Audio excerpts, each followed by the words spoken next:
Guys, today we talk about how can you disable this sign or know how you can do that on your pickup. So all you have to do, you just go above your photo, click on it here. So then it's going to take you to your profile. Then all you have to do, just go above this sign, click on it. So then it's going to show for you a list like this. Then you click here on settings. So then you come to this list here, click here on account. When you click on account here, it's going to take you to next step. Then you go down, so then you click here on posts and news feeds, click on it. Then you come to this list here, you click here on face recognition here, click on it. So then it's going to take you to this list here, just waiting to open video.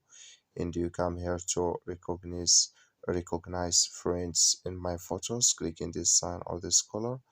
Like you see color, it's gone. That's mean it's disabled with us now.